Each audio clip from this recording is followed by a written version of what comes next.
Excited na ba ang lahat? Ngayong araw, okay? Let's vote in. Tawagin na natin ang ating guest, si Miss Cathy Binag. Hello, madam. How are you? Hi! Magandang umaga po. Magandang umaga ho sa mga viewers mo, Miss Maharlika. Finally, na-meet na kita. Oo. Diba? Nag-meet na tayo. Bigla ako, alam mo sa totoo lang, bigla akong jumoba sa alindog mo. Gusto ko tuloy lumayo. Gusto ko tuloy lumayo. Anyway, so pretty ka nga talaga. Nakikita ka sa yung Facebook page, sinubaybayan kita. Actually, sinubaybayan kita simula nung senior mo yung pulboronic video, okay? So bago natin pag-uusapan yung pulboron, yung mga na-witness mo, of course, excited na ang ating mga kababayan.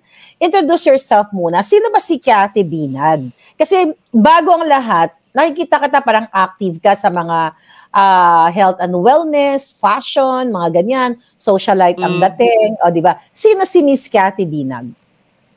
Okay, number one, I'm not socialite. Just to clarify. Okay. Maliwanag tayo dyan. Okay. Apparently, naliligawan lang ako palagi ng may mga kayang tao. Hindi ko alam kung bakit. So, siguro kasi siguro nakikita nila yung aking puso, di ba? Nax.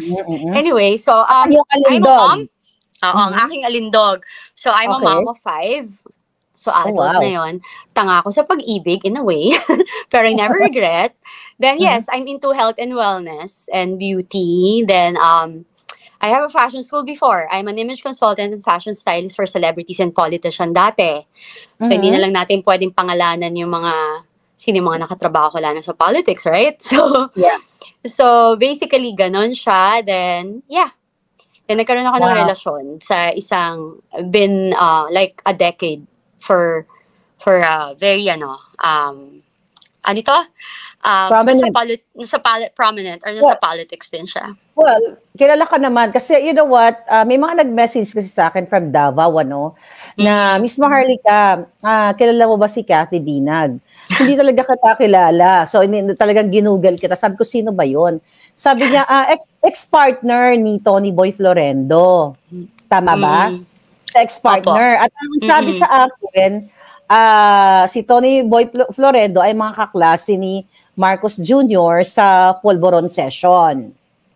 Okay? So anyway, syempre, ilang years kayo naging mag-on ni dating congressman pa rin ba siya ngayon, si Tony Boy Florendo? No more na. Okay. Hindi na. Yeah. Former. Yes. So ilang years, siyempre kailangan pakita natin sa taong bayan, para maging credible ka sa inyong mga sasabihin sa susunod. So, ilang taon kayo ang inyong relasyon?